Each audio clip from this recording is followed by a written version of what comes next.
Doug Dancelino, bienvenue à Montréal, bienvenue au Québec, au Canada. Dans un premier temps, j'aimerais ça que vous nous parliez du silence, parce qu'on vit dans des sociétés tellement bruyantes, tellement, il y a tellement d'invasion mentale, on est tellement sollicité, et vous, dans vos livres, vous parlez beaucoup de l'importance du silence.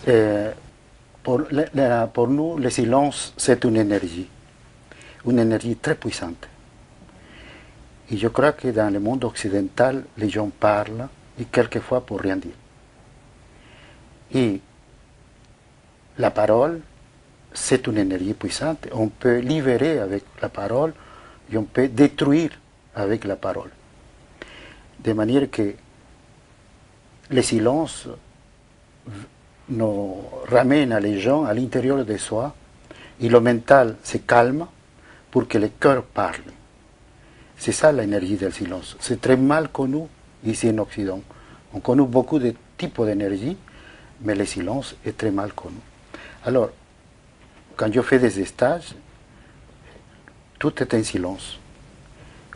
L'heure de manger, par exemple, pour les Français, je ne sais pas pour les Canadiens de langue française, c'est le moment en lequel les gens parlent. Et on peut commencer à 8 heures et on finit à midi.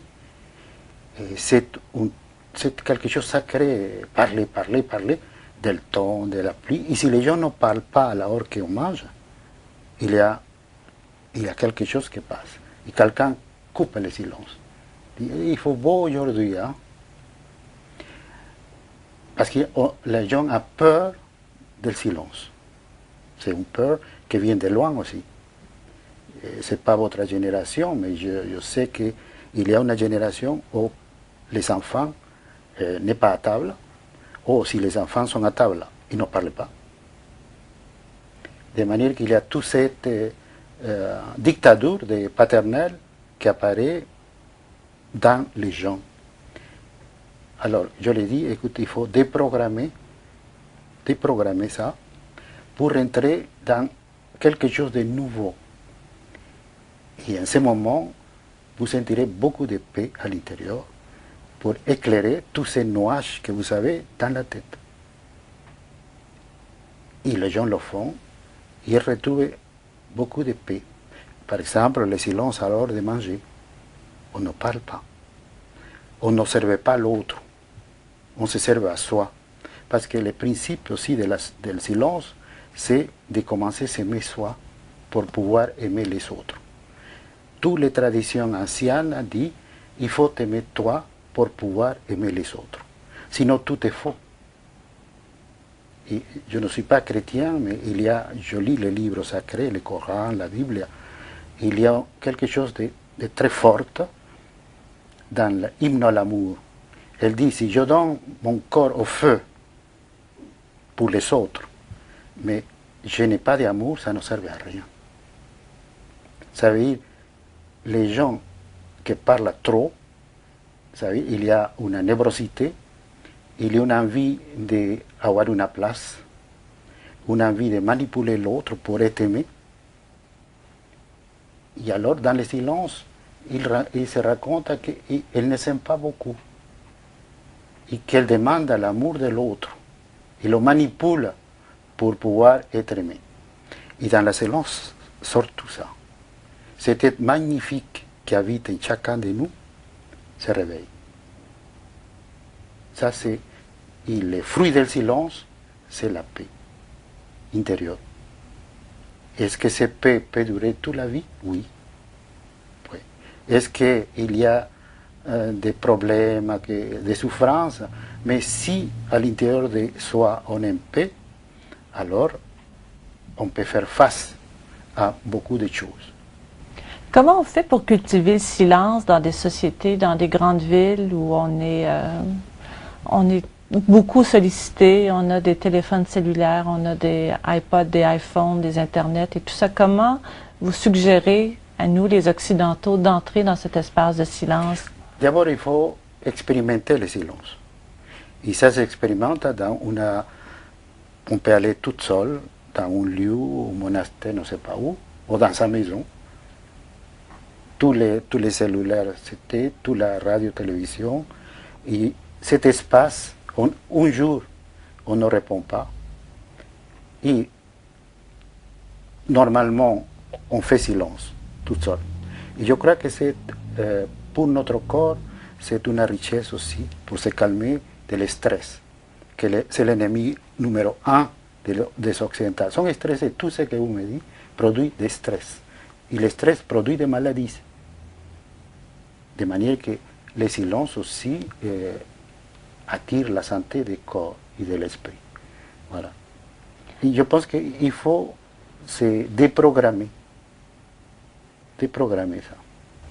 Dans un de vos livres, vous parlez justement de maladies comme étant le résultat, la maladie du corps étant généralement le résultat de pensées néfastes. Oui. Est-ce qu'on peut dire, est-ce qu'on peut faire le lien que les gens qui pensent trop négatif, courent plus de risques de devenir malades? D'abord, il y a la phrase « je pense, donc je souffre ». Ça, c'est occidental. Je pense, donc je souffre. Alors, nous avons 4 corps. Il y a des gens qui se préoccupent de manger bio. Voilà, c'est bon pour le corps physique. Mais le corps émotionnel a besoin de nourriture bio aussi. Ça veut dire de bonnes émotions. Le corps énergétique a besoin de bonne nourriture, que c'est des énergies. Et le corps mental sont des croyances, des idées.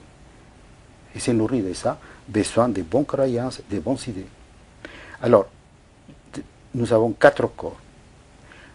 Et j'étais à donner une conférence à l'université de médecine pour les élèves. Le professeur m'avait invité, et je mentionnais les 4 corps. Et je dis, si vous nourrissez bien les 4 corps, vous ne serez pas malade. Alors, un élève se lève et me dit, mais c'est trop facile, don Marcelino, c'est simple. Je lui dis, c'est simple, mais cuán difficile est le mettre en pratique. Alors, là, imaginons la dépression. La dépression commence pour le mental. Je ne suis rien, je ne vaux rien, j'ai la poisse, tout ne marche pas. Ça commence pour le mental avec des idées noires. Deuxième chose, ça descend al corps énergétique. Je n'ai pas énergie, je n'ai pas des énergies. Ils ne sortent pas de la maison, ils s'enferment. Atterrit dans le corps émotionnel, elle pleure, elle est triste, rien va. Et apparaît une maladie dans le corps physique. Ça veut dire qu'on peut se rendre malade, sinon on ne nourrit pas ces 4 corps. Les 4 corps les plus puissants, c'est comme 4 frères, les plus puissants, c'est le corps mental. Si on ne le contrôle pas, elle fait ce qu'il veut avec tous les autres. Alors, la solution, c'est de travailler le corps mental pour pouvoir travailler les 4 en liberté et en harmonie. Et en ce moment, on est en parfaite santé. Dans le cas de la nourriture bio, c'est assez simple. On peut aller à l'épicerie et en acheter. Dans le cas des nourritures bio pour les autres Bien corps sûr. dont vous parlez, comment est-ce qu'on les trouve? Comment est-ce qu'on fait pour... Les autres corps. Les pour autres les corps, nourrir, oui. Bien nourrir. Alors, pour les corps énergétiques, qui ont besoin de bonnes énergies, où on trouve de bonnes énergies? Dans la forêt. Vous avez de magnifiques forêts ici. Parce que la forêt, c'est un réservoir d'énergie. Et quand vous marchez dans la forêt, vous recevez ces énergies de l'amour inconditionnel de la nature. Et quelquefois, on dit, c'est beau, on marche, mais on ne reçoit pas ça, parce qu'on pense. On est dans les pensées, mais on ne voit pas s'émerveiller de la richesse de l'amour inconditionnel que nous donnent les arbres, les plantes, les petits animaux qu'il y a. Ça, c'est pour le corps énergétique. Pour le corps émotionnel, ce sont des bonnes émotions. Des amis que vous faites, que vous êtes plaisir d'être avec eux, de manger avec eux, de rire avec eux. Alors, c'est nourrit le corps émotionnel. Et le corps mental, d'avoir de bonnes idées. Le mental se nourrit de ça. Parce que si les gens pensent en catastrophe, alors naturellement qu'elle nourrit mal le mental. Ou elle a peur de tout. Elle nourrit mal le mental. Alors, si on nourrit bien tous ces 4 corps, avec une bonne alimentation bio, on ne peut pas être malade. Vous parlez aussi dans vos livres, une des choses qui nous rend beaucoup malades en Occident, c'est la culpabilité.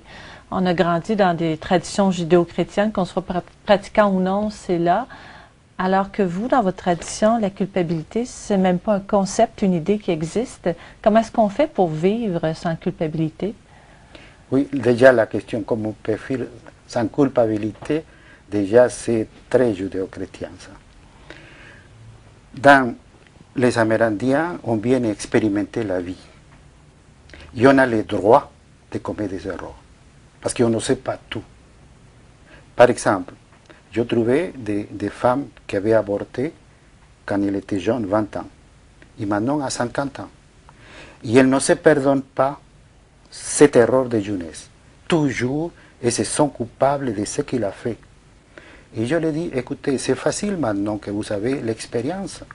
Mais ces pauvres filles de 20 ans, ils ne savaient pas rien. Elle était désespérée, son copain l'avait abandonnée, la famille ne veut pas de cet enfant. Il n'y avait personne qui peut la conseiller.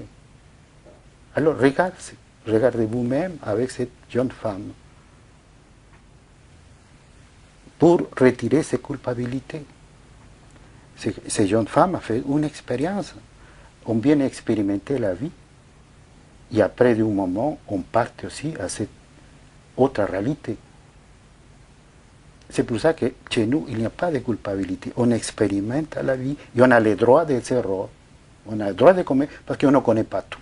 À 20 ans, on ne connaît pas comme une femme de 50 ans, un homme de 50 ans. Elle connaît, il peut dire, voilà, c'est bon, je le prends, je ne le prends pas. Mais à 17 ans, 18 ans, on ne connaît rien de la vie. Donc, c'est développer de la compassion pour soi-même et apprendre à se pardonner. S'aimer soi-même. Pas la compassion, s'aimer. Et dire, j'ai le droit d'avoir commis des erreurs, mais une fois ça va, 2 fois ça va, mais 3e fois c'est idiot. Répéter l'histoire, voilà. Ça c'est idiot. C'est pour ça que dans la tradition amérindienne, n'existe pas cette culpabilité que le judéo-christianisme. Comment vous ne pouvez pas être coupable si vous êtes sur le péché original, vous naissez sur ce péché original. Même si vous n'êtes pas croyante, catholique ou chrétien, vous êtes une culture judéo-chrétienne. Ce n'est pas la culture islamique, c'est la culture judéo-chrétienne qui a infecté l'être humain de la culpabilité. Je trouvais des gens athées qui se sont coupables. Mais se sont coupables parce qu'elle est malade, elle est professeur, elle doit donner son cours, et elle dit, comment je peux laisser, il y a autre personne qui me va remplacer, et je n'ai pas le droit de faire ça. Et elle va à son cours avec la fièvre de 40. Et naturellement, qu'elle tombe, et en ce moment, le directeur lui dit, écoute, allez à votre maison. Là, ils se sentent bien. Mais ils se sont coupables. Je lui dis, vous n'êtes pas indispensable. Je lui dis, écoutez, vous n'êtes pas indispensable. Si vous mourrez, autre va remplacer. À quoi bon se sentir coupable? Ça veut dire qu'il y a des gens qui ne croient en rien, mais ça introduit dans toute la pensée des occidentales, ils se sont coupables de tout. Voilà. Alors, retirer ces culpabilités, c'est tout un travail. Comment on fait? Je crois que quand les gens qui viennent à me parler, ils se sont coupables de beaucoup de choses. Hein. Il y a des choses du passé qui sont coupables. Je viens de répéter, vous avez le droit d'avoir expérimenté la vie et vous avez le droit à l'erreur de commettre des erreurs. Vous avez le droit. C'est un droit. C'est impossible que quelqu'un ne commette une erreur dans sa vie. C'est humain. Vous parlez de la guérison totale et vous faites beaucoup de guérison, la guérison de l'être, pas seulement la guérison du corps, lien avec les générations passées et les générations à venir. Donc, On est ici pour expérimenter, pour devenir de meilleures personnes, mais on ne le fait pas seulement pour soi, on le fait pour le passé, pour ceux qui étaient là dans le passé, on le fait pour ceux qui vont nous suivre après. Comment est-ce que notre guérison à nous peut avoir un impact sur les générations passées et à venir? Alors, dans la tradition amérindienne, on ne se demande pas où on va aller après notre mort.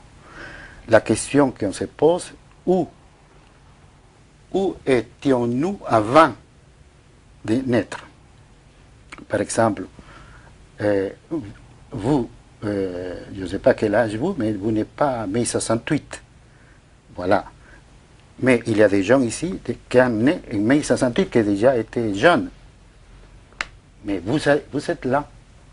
Avant, vous n'étiez pas là. Avant mai 68. Alors, pour nous, on est des énergies de l'univers qui un jour ont décidé s'incarner dans ces planètes. Mais ils savaient que dans ces planètes, il y a 3 lois.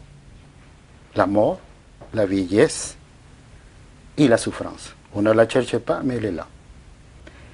Mais c'est merveilleux avoir un corps.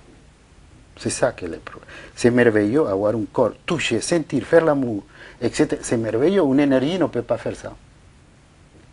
Et elle savait que quand elle fait le plongeon pour l'incarnation, elle perd sa mémoire de cette connaissance de l'univers. L'amour infini, la paix infinie. Alors il plonge avec la mission, il choisit papa, maman, ça veut dire son arbre généalogique, avec comme mission purifier cet arbre généalogique. C'est sa première mission. La purification des arbres généalogiques, peut-être dans ces familles, il y a des suicides, il y a des alcooliques, il y a des drogués, elle a sa mission de purifier. Première mission, et après autre mission, se marier ou pas, avoir des enfants ou pas, etc. Sa profession aussi. Alors il plonge avec ces missions de purification des arbres généalogiques.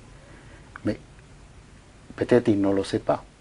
Mais tout ce qui fait du bien, sans le savoir, purifie cet arbre généalogique dans sa vie.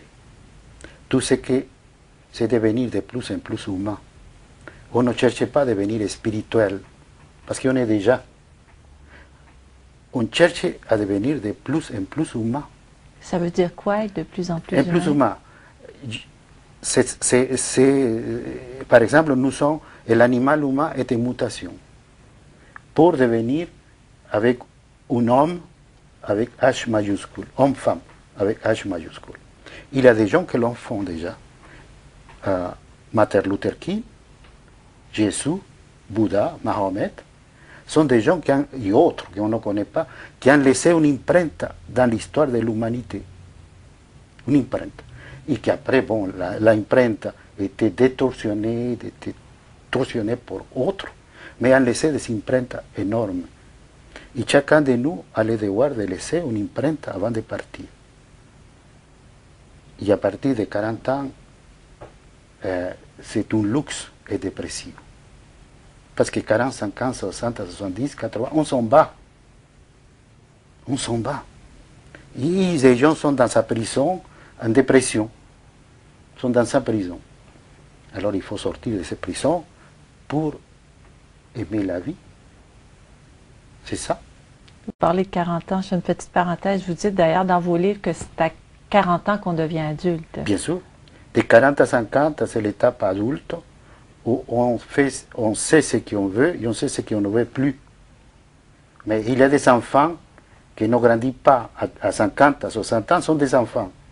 Ça veut dire qu'ils prennent, mais ils ne donnent rien. Ils ne donnent rien.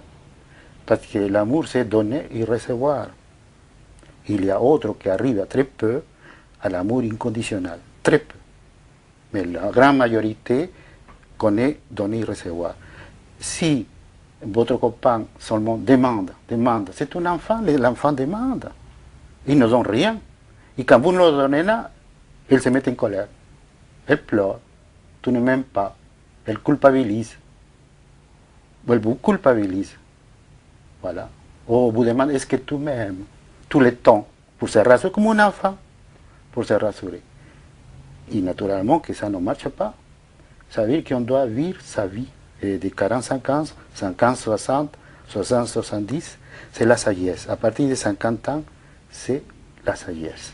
On a expérimenté la vie. Et maintenant, toute cette expérience, c'est pour donner à la génération qui vient. C'est pour ça que dans les communautés amérindiennes, il n'y a pas de psychologues. C'est les anciens que les gens viennent à consulter parce que c'est l'expérience de la vie. Les couples viennent à les consulter. Vous savez, les anciens ont un rôle dans la communauté. Ici, on le met à la maison de retraite, ça s'appelle ici, non? Le met à la raison, et il devient fou, ces personnes, parce qu'ils ne donnent rien. Ils ne peuvent pas donner cette énergie. Elle devient fou ou revient jeune, enfant. Vous portez un constat, vous faites un constat plutôt dur de l'homme occidental. Vous dites que dans très peu de cas, ils deviennent des êtres humains, sont encore des mutants. Non, je parle de tout ça, de tous les êtres humains, attention. Parce que les Indiens ont fait des bêtises, les Africains ont fait des bêtises, mais les gens qui ont des pouvoirs, c'est l'Occident. Hein? C'est l'Occident. Dans les Nations Unies, les 4 personnes, les 4 pays qui sont représentés, l'Angleterre, la France, Russie, Chine, sont les premiers qui vendent des armes. Les autres nations, les Nations Unies, quand se réunissent, il a le pouvoir de proposition, mais non, pas de pouvoir de décision. Ça veut dire que ce n'est pas démocratique non plus. C'est 4 personnes qui gouvernent tout. Et quelqu'un dit, pense un veto, ça ne marche pas. Alors, comment vous voulez qu'on devienne humain? Je pense que j'ai l'espoir que, et sinon on ne travaille plus, que chacun apporte quelque chose pour devenir de plus en plus humain. Quelle est la différence que vous faites justement entre les mutants dont vous parlez, la majorité, et l'être humain accompli? L'être humain, les mutants, vous savez, des gens qui lancent des bombes sur une population, des enfants et des personnes qui ne sont pas des militaires, des gens qui torturent à autres humains. Les animaux ne torturent pas. Et des gens qui manipulent les autres. Ce n'est pas humain tout ça. Et je crois que tout le monde a besoin de faire un passage pour devenir de plus en plus humain. Martin Luther King, je parle de lui parce que c'est plus proche. Il a laissé une empreinte, mais il était tué aussi. Il était tué. Elder Camara, pour nous, l'évêque de Brésil, a laissé une empreinte aussi. Voilà, il y a des gens qui ont laissé une empreinte, qui sont modernes, non? Avec ses défauts et ses qualités. Mais ce sont des gens qui ont laissé des empreintes. Et je pense que c'est le symbole ou l'exemple d'un être humain, comme doit être. Jésus était quelqu'un, un être humain, magnifique. C'est l'être humain de l'avenir. Mais il était assassiné pour le pouvoir politique, économique et religieux de son temps. Il était trop innocent. Il s'est mis dans un nid de vipères. Les gens lui disaient, hoy por hoy, don por don. Il disait, priez pour vos ennemis. Toute la contradiction, c'est pas possible. Pourquoi prier pour ses ennemis? Parce que l'ennemi, c'est partie de nous aussi. C'est l'autre visage que nous avons. Ça, c'est révolutionnaire. Prier pour les ennemis, les chrétiens ne le font pas. Hein. Très peu de chrétiens le font. Prier pour ceux qui nous détestent. Prier pour les ennemis, c'est révolutionnaire. C'est comprendre l'essence de l'humanité. Et prier pour des ennemis, ça veut dire leur envoyer une énergie en laquelle elle ne peut pas nous envoyer la négativité. C'est pour ça que Jésus a dit, priez pour vos ennemis.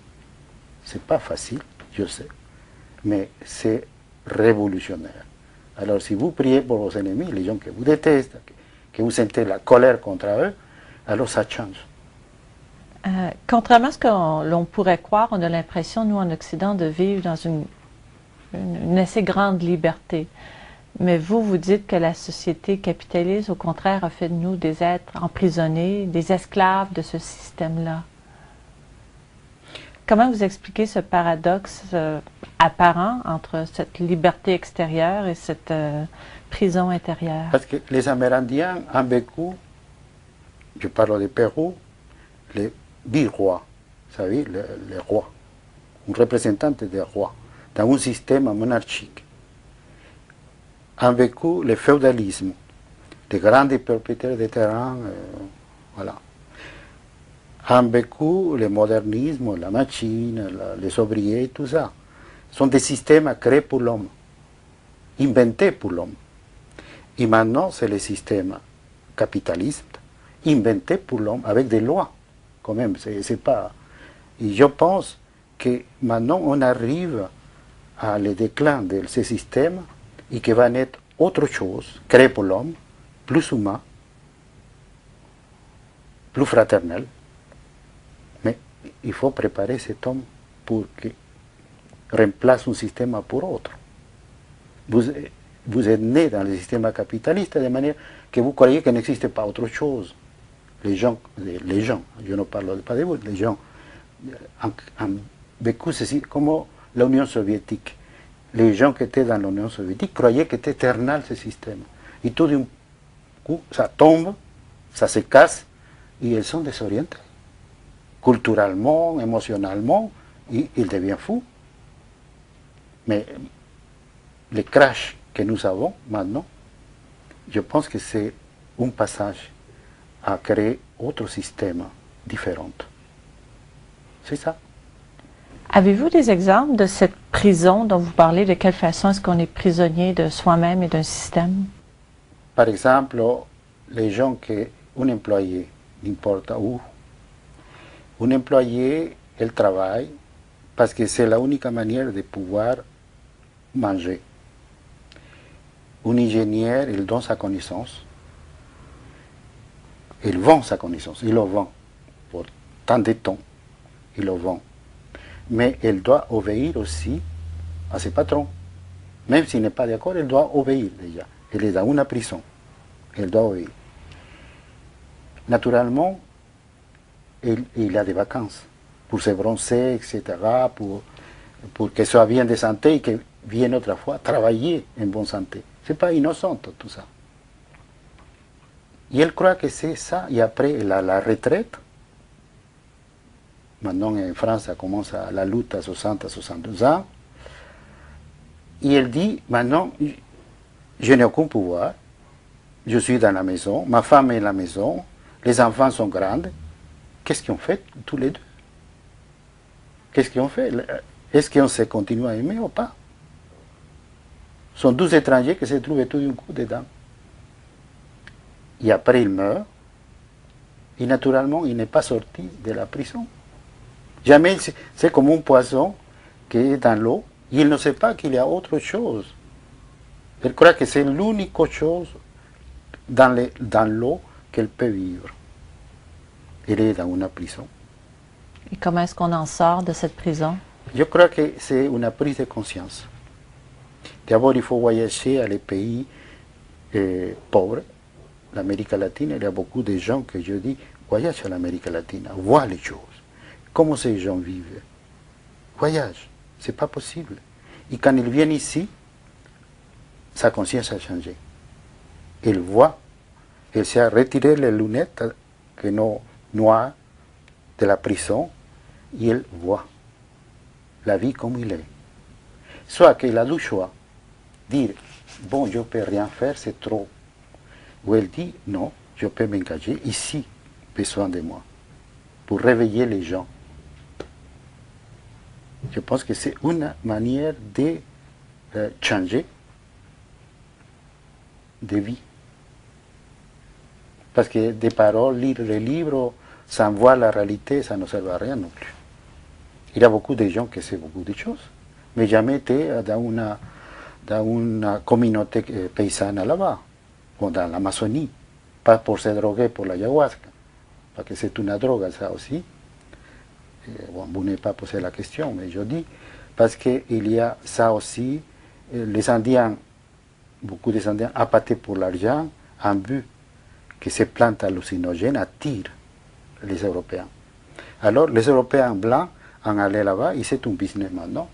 Et beaucoup de gens vont apprendre l'ayahuasca pour faire une expérience, se droguer en bonne conscience, voilà, sans culpabilité.